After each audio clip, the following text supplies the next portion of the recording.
The text message from my mother read, "Sweetheart, please come over at 7. We have something special planned."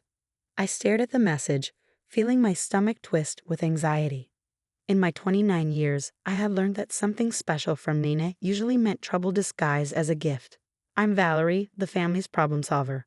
The one who bailed out my brother's failed business projects, cleared my father's gambling debts, and refinanced my mother's overdrawn credit cards.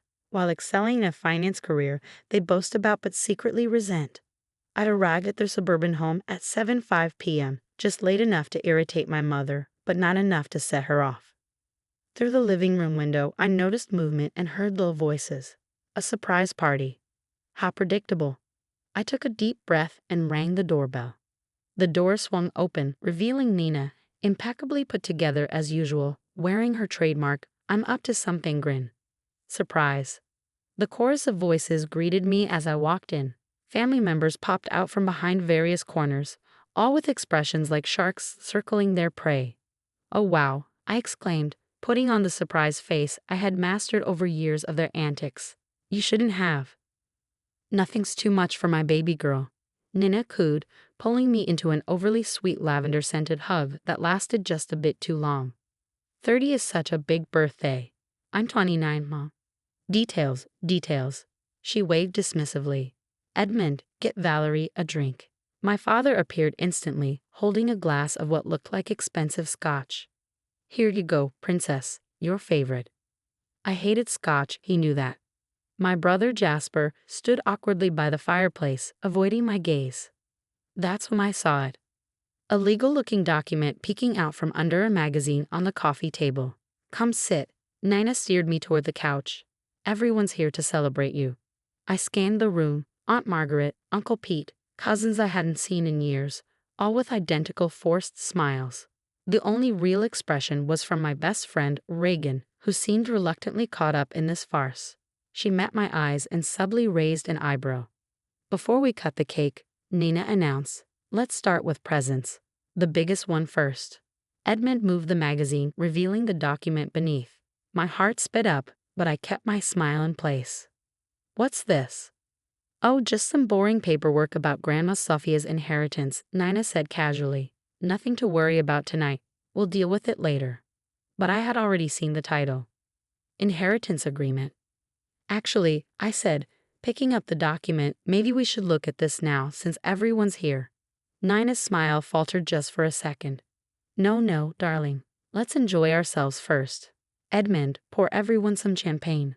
"Mom, you know I prefer to handle business before pleasure." I began to open the folder, watching her face closely. "Val," she snapped, then softened her voice quickly. "It's your party. Don't you want to have fun?" Jasper piped up. "Maybe we should just—" "Not now," Nina interrupted sharply. I stood up, document in hand. "What exactly is this?" The room fell deathly silent. Nina and Edmund exchanged looks, and I could almost hear them scrambling for a new plan. "It's just a formality, really," Edmund said smoothly. "The lawyers need it for Grandma's estate. Nothing urgent." "Then why is it here at my surprise party?" Nina let out a nervous laugh. "Why are you being so suspicious, darling? Can't we just have fun?" I glanced around the room at all the faces watching us, like spectators at a tennis match. My family. The people who should have been my biggest supporters, but instead treated me like their personal ATM. And there, in a corner, Regan was shaking her head slightly. "Of course we can have fun," I said finally, setting the document down but keeping my hand on it. "But I think we should discuss why you really gathered everyone here tonight." The silence was deafening. Nina's perfect smile cracked just enough to show the desperation behind it, and I knew that whatever was in this folder was going to change everything. "Valerie, darling," she began, reaching for the document. "Let's not make a scene."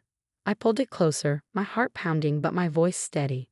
"Oh, Mom, I think it's a little late for that." "A toast." Edmund's voice rang out, trying desperately to lighten the mood. "To my beautiful daughter, who's always been so practical about these things." I watched him raise his glass, noticing how his hand trembled slightly. The document sat heavy in my lap as everyone raised their drinks. "To Valerie," they echoed, their voices hollow. Nana swooped in, placing a plate of what she claimed was my favorite cake in front of me. chocolate with buttercream frosting. I'm allergic to dairy. Sweetheart, she purred, let's all enjoy ourselves first. The paperwork can wait. Actually, I said, opening the folder, I'm quite interested in reading this now. Jasper appeared at my side. Sis, maybe Mom's right. Let's just read it out loud, Reagan interrupted from across the room. Since it's just a formality, right? Nina shot her a look that could freeze fire. I cleared my throat and began to read. I, Valerie, hereby voluntarily relinquish all rights to the inheritance left by Sophia Olin. My voice trailed off as I scanned the rest of the page. You want me to sign away my entire inheritance? It's not like that, Edmund interjected quickly. We're just redistributing it for tax purposes. Tax purposes? I laughed bitterly. By giving everything to you and Mom. Aunt Margaret suddenly became very focused on her wine glass. Uncle Pete checked his phone. The cousins shifted uncomfortably. We're family, Nina said in that guilt-inducing tone she had perfected. Everything we have is shared, you know that. Like when you shared the money I lent you for Jasper's startup? I asked. Or when you shared the truth about Dad's gambling debts? The room grew unnervingly quiet. That's different, Nina snapped, her mask slipping. We're your parents. We've given you everything. No, I corrected. You've taken everything. And now you want Grandma's inheritance too. Jasper stepped forward, looking miserable. Val, please. Just sign it. They won't stop until you do. Is that why you're here, Jasper? To convince me. He couldn't meet my eyes. They said it would be better coming from me. Of course they did. I stood up, still holding the document. How long have you all been planning this? Waiting for the perfect moment to ambush me? Nobody's ambushing anyone, Edmund said weakly. We're celebrating your birthday. My birthday is next month. Nina's composure broke completely. Just sign the damn paper, Valerie. Stop being so difficult.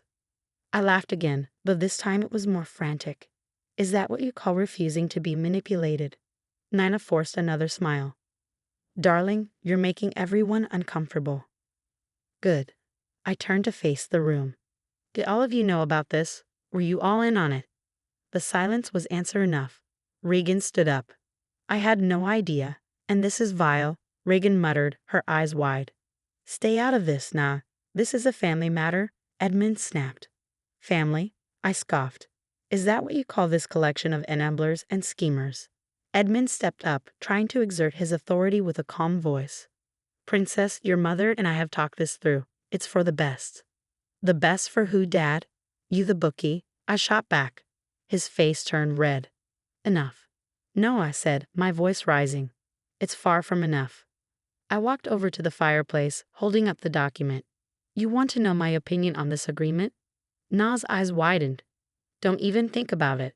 I raised the corner of the paper to the fire, watching it catch flames. I think it can burn just like everything else you've put me through. Na screeched, lunging toward me. Do you even realize what you've done? I let the charred paper drop into the flames. I know exactly what I've done. I'm done being your personal ATM. Edmund, still trying to regain control, weakly threatened. There are copies. Great, I said, grabbing my purse. Keep them as souvenirs of the day your little plan fell apart. Regan was already at my side, keys in hand. Let's go. As we made our way to the door, Jasper called out, Val, hold on. Save it, I interrupted. Tell them about Grandma's video message, the one they still don't know about. The shock on Nina's face was almost worth the chaos of the night. Almost. What video? She demanded. What are you talking about? I paused at the door, letting the silence hang for a moment. Guess you'll find out soon enough. Happy early birthday to me. Regan laughed as we got in the car. You should have seen Nina's face when you mentioned that video. I thought she might explode. By now, it was nearly midnight and the adrenaline was fading. I cradled the warm coffee mug in my hands, trying to steady my shaking fingers. I can't believe they actually tried to pull that off, I said. Regan raised an eyebrow. Actually, I can believe it. So what's on this video that freaked out your mom so badly? I pulled out my phone and opened the file. Grandma Sophia sent this through her lawyer 2 days before she passed. Regan leaned in closer as I pressed play. Grandma's face appeared, her silver hair impeccably styled, even though she was in a hospital bed. My dearest Valerie, her voice crackled. If you're watching this, I'm already gone. And if I know your mother, which I unfortunately do, she's already trying to claim what I've left for you. Regan whispered, "Holy." "Hold on, there's more," I said, turning the volume up. Grandma's words continued. "I've watched how they've used you, Valerie, how they've drained you emotionally and financially. Your mother did the same to me, always taking, never giving. So I've made arrangements." The video kept playing, and with every word, Regan's eyes grew wider. "Your grandmother was a genius," Regan said when the video ended. "She knew them better than they knew themselves." I took a sip of coffee, still absorbing it all. Now, I just need to figure out what to do next. My phone buzzed, another text from Nana. "We need to talk about what you said. Call me immediately." Regan glanced at me, concern in her eyes. "Medley, you know that's just a trap." "I'm not calling her." I quickly typed a response. "All communication goes through Linda from now on." "Linda, the family lawyer?" Regan asked, confused. "Grandma's lawyer," I corrected. "Apparently, my new best ally. We're meeting tomorrow morning." Regan leaned back, studying me. "You look different tonight. Stronger." "I'm just tired," I said. "Tired of being their safety net. Tired of the manipulation. Did you know Dad asked me last month to co-sign a loan for his business venture? Please tell me you didn't." "I almost did. Then I found out it was for a poker tournament in Vegas." My phone buzzed again. This time, it was Jasper. "They're losing it here. Mom's talking about contesting the will." "What video were you talking about?" "Your brother's texting you now." Regan raised an eyebrow. "That's new. Probably still doing their bidding." I typed back, "Tell Mom to save her energy. She might need it." Regan grinned. "I like that." A little cryptic. Another message arrived from an unknown number. "This is Linda. Can we move our meeting to 8:00 a.m.? Things are escalating faster than expected." I showed Regan the message. "Even Linda knows something's coming. What do you think they'll try?" "Knowing Nina? Anything. Everything," I replied, my tone flat. I quickly typed my confirmation for the meeting time. "You sure about all this?" Regan asked. "Once you start, there's no going back." I replayed Grandma's video one more time, listening to her final words. "Remember, darling, sometimes the kindest thing you can do is to stop enabling someone. You're stronger than you think. Make them see that." "I'm sure," I said, hitting pause. "For once, I'm absolutely sure." My phone lit up with more messages. Nina, Edmund, even Aunt Margaret trying to intervene. I silenced them all. "You can stay here tonight," Regan offered. "You should be alone." "Thanks, but I need to go home. I've got a lot to prepare for tomorrow." I stood up, gathering my things. "I need to go through years of financial records before I meet Linda." "You want me to come with you to the meeting?" I gave her a tight hug. "No, this is something I need to do alone. But keep your phone on. I've got a feeling tomorrow is going to be interesting." As I drove home, my grandmother's words echoed in my mind. For years, I'd been their safety net, their bank, their emotional punching bag. But now, thanks to Sophia's foresight, I had the power to change everything. My phone buzzed one last time. Another text from Jasper. "Whatever you're planning, just be careful, okay?" You know how they get. I did know. And for the first time, that knowledge didn't fill me with dread. Instead, I felt something new, anticipation. Linda's office felt like a fortress of mahogany and law degrees. At exactly 8:00 a.m., she closed the door behind me, double-checking the locks. "Your mother called me 17 times last night," Linda said, sitting behind her desk. "Your father even tried to come to my house." "Sounds about right," I said, setting my folder of records on her desk. "Did they threaten you?" "Nah," Linda smiled slightly. "She seems to have forgotten that I was your grandmother's lawyer, not hers." Classic Nina. I leaned forward. "So what's next?" Linda opened a thick file. "Your grandmother was very thorough. She knew exactly what your parents would try to do. That video was just the start." "Sophie recorded that video as insurance," I said. "But what's in the inheritance?" Linda opened the file. "The inheritance is structured so that Nina and Edmund can't touch it, not even through you. Every penny is locked in a trust with strict conditions." Linda paused the video. "This is where things get interesting. The conditions." I asked, "What are they?" "Your grandmother made it clear that the funds can only be used for 3 things: your living expenses, donations to legitimate charities, or investments in businesses with no ties to your family members. I leaned back, speechless. She really thought of everything. There's more, Linda said, resuming the video. Should anyone in the family try to contest these terms, Grandma Sophia's voice continued, or pressure you to share the inheritance, a clause will activate that sends 50% of the total amount to charity. I whispered in shock, "Oh my God." She wasn't playing around, Linda remarked, pausing the video. She also left me instructions on how to handle the inevitable fallout, which will be monumental once they find out. Exactly. That's why we need a strategy, Linda added, pulling out another document. I've drafted a letter with the full terms. We'll send it to them today. They'll try to fight it, I said, certain of their next move. They can try, Linda's expression stiffened. But the more they resist, the more money goes to charity. It's watertight legally. My phone buzzed again. It was Nina. I showed it to Linda. Perfect timing, she said. Let's give them a taste of what's coming. I answered on speaker. Hello, Mom. Nina's voice echoed through the room. Where are you? We need to talk about what happened last night. I'm with Linda, I replied, pausing. Put her on the phone. You're on speaker, Linda said calmly. Nina, what's all this nonsense you've been telling my daughter? She demanded. I need to see Sophia's complete will immediately. Of course, Linda answered. I'll be sending it to you today, along with a detailed breakdown of the trust conditions. Trust conditions? Nina's voice grew shriller. What are you talking about? The ones Grandma Sophia put in place, I said. The ones that ensure neither you nor Dad can touch the money. That's absurd. I'm her mother. I have rights. Actually, Linda interjected, you don't, and if you challenge these conditions, 50% will automatically go to charity. There was a long, stunned silence on the other end. Mom, I prompted. Is this your grandmother's revenge? Nina's tone turned icy. No, Mom, I replied. This is her way of protecting me. Protecting you? She let out a bitter laugh. From your own family? Exactly from this reaction, I said. Check your email in an hour. The letter will explain everything.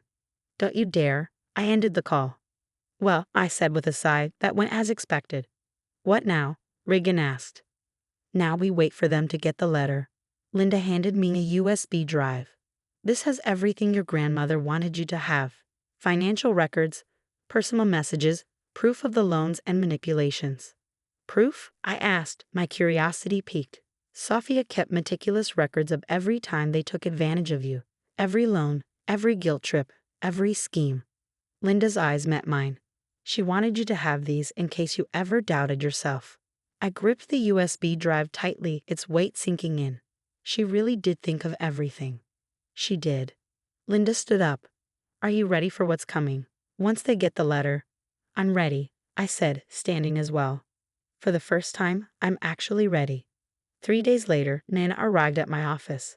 I watched from the glass walls as she breezed past reception, wearing a designer suit and carrying what looked like lunch from my favorite restaurant. Bold, she said, breathing in the air before I could stop her. I brought your favorite, mushroom risotto. I'm allergic to mushrooms, Mom. Always have been. She waved dismissively, setting the bag down. Oh, is that so? Anyway, we need to talk. The letter from Linda covers everything that needs to be said. About that, Nana perched herself on the edge of my desk. Your father and I have been discussing things, and we think maybe we overreacted. I kept typing, not looking up. Did you now? We know you're upset. We could have handled things better at the party. She reached for my hand, but I pulled away. Surely we can find some middle ground. There is no middle ground. The terms are clear. Terms can be changed, she said. Laws can be reinterpreted. Finally, I met her gaze. Any attempt to challenge the terms results in half the inheritance going to charity. Is that clear enough for you? Don't be difficult, Valerie, her voice sharpened. Everything we've done has been for you. My phone buzzed. A text from Jasper. Mom's there, isn't she? Did Dad send her? Really? I held up my phone, showing her years of bank transfers. Was it really for me when you opened credit cards in my name? Or when you pressured me to pay for Jasper's failed restaurant? Family helps family, she said stiffly. Is that what you call it? I pulled up more records. Like when you told me Dad needed surgery money, but it actually went to his bookie. Her face tightened. You've been keeping track of us? No, I said. Grandma Sophia did. She kept every receipt, every bank statement, every desperate voicemail you left me asking for money. That interfering old, she stopped herself. Your grandmother didn't understand our family. Our family? I laughed bitterly. You mean we're on the ATM and you're the perpetual withdrawer? Nina stood up, smoothing her skirt. I can see you're not in the right frame of mind today, but think about this carefully, darling. You really want to destroy our family over money. You already did that, Mom. Years ago. Don't be so dramatic, she said, pulling an envelope from her purse. Your father had our lawyer draft up a new agreement, one that benefits everyone. I didn't touch the envelope. Did you not read the letter?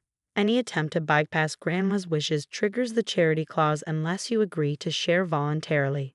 She smiled smugly. We found a loophole. There are no loopholes. I pressed the intercom. Security, please escort someone out. You ungrateful little. She bit back the insult as two guards appeared. Valerie, think carefully about what you're doing. I've been thinking about it for years, I said, turning back to my computer. Goodbye, Mom. This isn't over, she called as the guards escorted her out. Your father will be in touch. My phone buzzed again. Jasper. How bad was it? I typed back. She brought mushroom risotto. Ouch. You're allergic. Exactly. Another message came through, this time from Edmund. Princess. Let's discuss this over dinner tonight. You pick the restaurant. I showed Regan the text, who had been quietly watching from the corner of my office. They're not giving up, are they? She asked. No, but they're getting desperate. I forwarded Edmund's text to Linda, which means they'll slip up. What's your next move? I pulled up my calendar. Dad wants dinner. Fine, but it's on my terms. You're actually going? Yes, I said, typing a response to Edmund, because he needs to see I'm not the scared little girl anymore, and because Linda and I have a plan. What kind of plan? I smiled, recalling the contents of the USB drive. Let's just say Grandma Sophia left me more than just money. She left me the truth about everything they've done. And tomorrow night, Dad's going to get a preview. Be careful, Regan warned. Cornered animals are the most dangerous. I glanced at the family photo on my desk, taken years ago, when I didn't fully understand who they were. But now I'm done being cautious. It's time to face this with courage. My phone buzzed with Edmund's reply. Wonderful Princess. Name the place. I quickly typed back, the Capitol Grill, 7 p.m. come alone. And Dad, no documents this time. I have plenty of my own to share. The Capitol Grill was the kind of place Edmund liked, elegant enough to make him feel important, with private booths ideal for discussing business.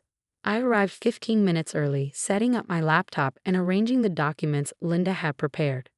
At exactly 7:00 p.m., Edmund walked in, wearing his trademark deal-making tie. Princess, you look lovely.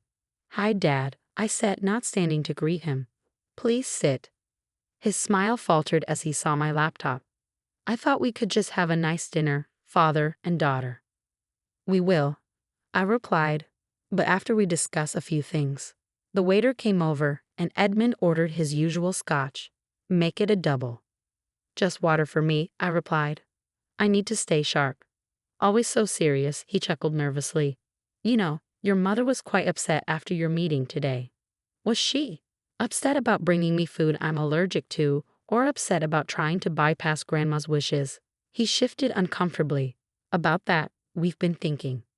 Let me stop you right there, I interrupted, opening my laptop. Before we go any further, there's something you need to see. Valerie, please, can we just... Do you remember last year when you claimed you needed $50,000 for emergency gallbladder surgery? His face paled. That's ancient history. I turned the laptop toward him, showing him a series of bank transfers. Funny how these transfers aligned perfectly with your bookie's payment schedule. How did you? Grandma Sophia kept records of everything, I said, pulling out more documents, like the loan for Jasper's third restaurant, which somehow ended up in your offshore account. That's private information. No, Dad, that's fraud. I laid out more papers, like the credit cards you and Mom opened in my name when I was in college. Edmund's hand trembled as he reached for his scotch. We were protecting you. We were building your credit. by maxing them out and leaving me with the debt. We paid those off after I threatened to go to the police. I pulled up another file. How about the mortgage payments I made on your house?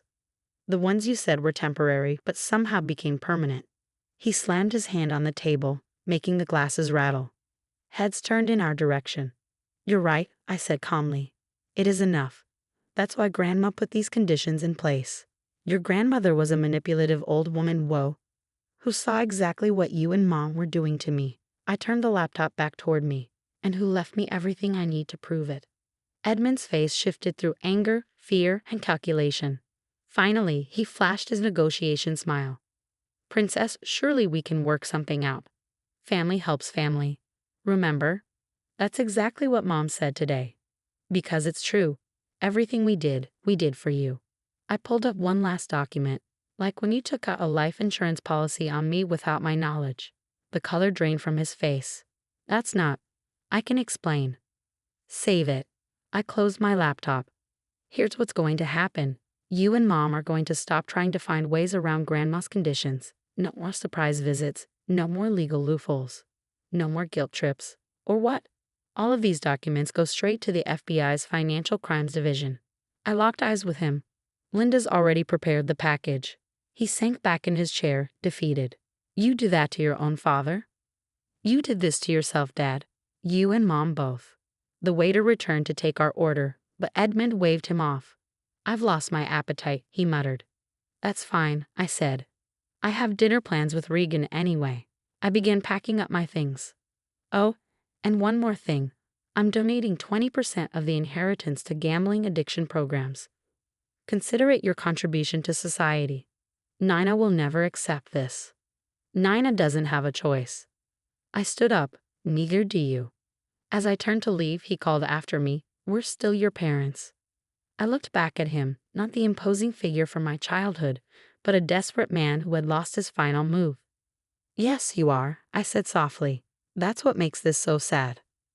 As I left the restaurant, I texted Linda. It's done. Dad knows. Her reply came quickly. Nina's already called twice. Are you ready for tomorrow? I thought about the final phase of our plan, the family meeting where everything would come to a head. Ready as I'll ever be, I typed back. Is the video ready? Prepared. Everything's in place. Tomorrow at 2 p.m., they'll all learn exactly what Sophia had planned. I got in my car, glancing back at Edmund, still sitting at the table, staring into his empty scotch glass. See you tomorrow, I texted Linda. Time to end this once and for all. The conference room felt small with my entire family gathered inside. Nina sat stiffly at one end of the table. Edmund slouched beside her, still nursing a hangover from last night. Jasper sat between them and me, unsure of whose side to take. Let's begin, Linda said, closing the door behind her. We're here to discuss the final terms of Sophia's inheritance, I began. We're here, not interrupted, because my daughter has lost her mind. Actually, I said, pressing a button on the remote, we're here to watch something. The lights dimmed and Grandma Sophia's face appeared on the wall screen, larger than life. If you're watching this, she began, it means my family has done exactly what I expected them to do. Na stood up. I don't have to listen to this. Sit down, Linda ordered. If anyone attempts to contest the inheritance, Sophia's voice continued, the 50% charity clause activates immediately. My mother slumped back in her chair, seething. Sophia's voice continued, my disappointing daughter. I've watched you manipulate and exploit your own child, just as you tried to exploit me. Did you think I didn't know about the credit cards, the fake emergencies, the endless demands for money? Edmund reached for Na's hand, but she yanked it away.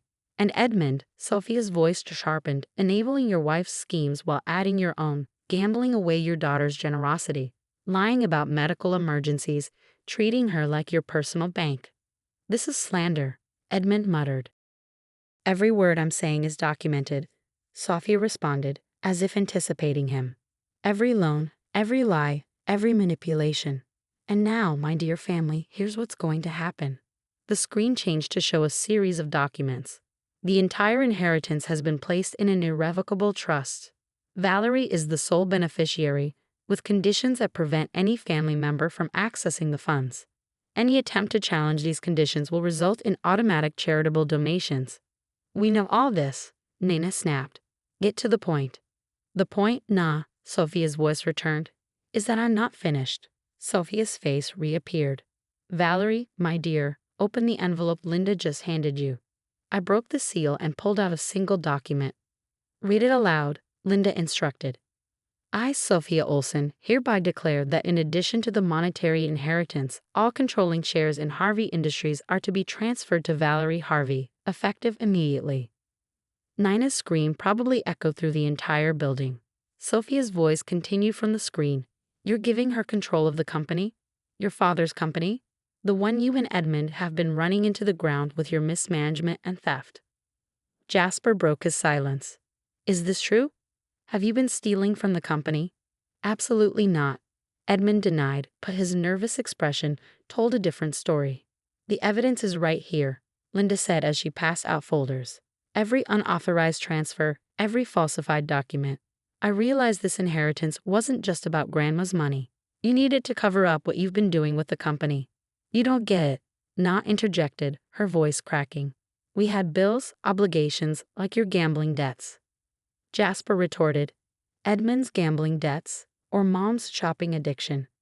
Jasper, Na gasped. How dare you? How dare I what? Tell the truth. He slid his chair closer to mine. I'm done protecting you both. From now on, Linda declared, Valerie will have full control of Harvey Industries. Any credit cards or accounts tied to the company have been frozen. You can't do that, Edmund stammered. I'm the CEO. Not anymore, I said, standing up.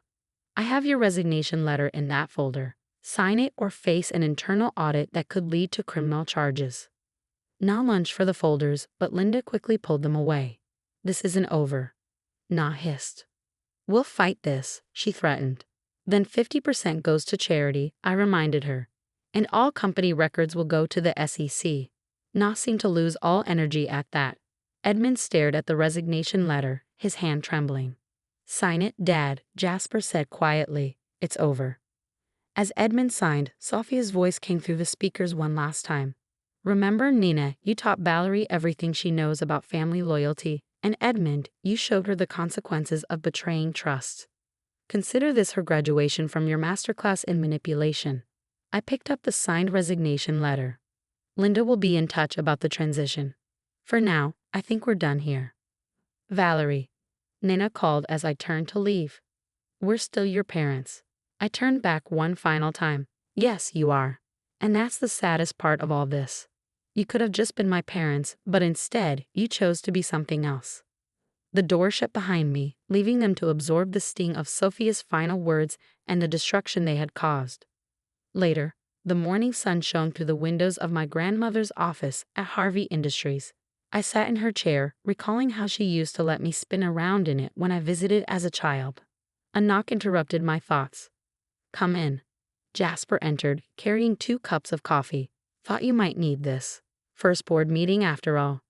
Thanks, I said, taking the coffee and noticing how different he looked in a suit, rather than his usual chef's attire. Ready for the new role, head of corporate social responsibility? He smiled. Never thought I'd say it, but yeah. Feels right. Better than running failed restaurants with Dad's stolen money. Speaking of which, he said, sitting across from me, I had no idea where that money came from. I should have asked more questions. My phone buzzed. It was a text from Na. Your father's in the hospital. Call me. Jasper raised an eyebrow. Let me guess. Mom's trying the medical emergency thing again. I showed him the text. Dad's at the Golden Nugget in Vegas. Saw his credit card alert this morning. You still have access to his cards. Just the alerts, I replied. Figured it's good to keep track. He paused. Heard from Linda? She's done processing their termination paperwork. All company assets are secure. I opened an email. Apparently, Mom tried to clear out the corporate apartment before security arrived. Classic Nina. Jasper shook his head. I always wondered why Grandma Sophia spent so much time teaching you the business. Now it makes sense. She knew exactly what they were up to. I stood and walked to the window. Now the question is, what do we do next? Miss Harvey, my assistant's voice came through the intercom. The board members are ready. Show them in, I said, straightening my jacket. The boardroom filled quickly, with older men in expensive suits, all wondering what this 29-year-old woman would do with their company. Their dismissive glances reminded me of how Nina and Edmund used to look at me. Good morning, I began, standing at the head of the table. I know many of you worked with my father and grandmother. Today, we're discussing some changes. I clicked through my presentation, outlining the new direction for Harvey Industries: ethical business practices, employee profit sharing, and community investment. With each slide, I could see their skepticism turn to interest. Finally, I concluded, we're launching the Sophia Olson Foundation for Financial Literacy and Family Counseling. 20% of our annual profits will fund programs helping families break the cycle of financial abuse. The room buzzed with discussion. Jasper nodded approvingly. My phone buzzed again, this time from Regan. They're here. I'll be back, I said to the board, excusing myself. In the lobby, Na and Edmund were arguing with security. They looked smaller, less intimidating now. Let them through, I told the guards. Na rushed forward. Finally, you're being reasonable. Stop, I held up my hand. I'm not changing my mind. I'm not giving you money or reversing my decisions. Then why let us in? Edmund demanded. To give you these. I handed them each an envelope, information about gambling addiction support and financial counseling. The foundation will cover all costs. We don't need charity, Nina spat. No, you need real help. I stepped back. When you're ready to get it, call me. Until then, we have nothing to discuss. You'd abandon your own parents? Edmund tried one last guilt trip. Nope, Dad, I'm trying to save you from yourselves. I turned to leave. The choice is yours. Back in my office, Jasper was waiting with Regan, who'd slipped in during the confrontation. How'd it go? Regan asked. About what I expected, I replied, picking up a framed photo from my desk. Not the old family picture, but one of me with Regan and Jasper at the beach. But for the first time, I feel like I did the right thing. Grandma Sophia would be proud, Jasper said. Speaking of which, I said, opening my desk drawer and pulling out 3 champagne flutes. She left this bottle for today. We toasted. I looked around at my chosen family, my brother who found his way back, my best friend who'd never left, and the legacy of a grandmother who taught me that sometimes the strongest love means saying no to toxic people. Regan raised her glass. To freedom. Jasper added, to new beginnings. I finished and to finally writing our own stories. Through the window, I saw Nina and Edmund leaving the building, envelopes still in hand. Maybe one day they'd understand. Maybe they wouldn't. But for the first time in my life, their choices were no longer mine to carry. Thanks for watching. See you again in the next video. Stay stunned.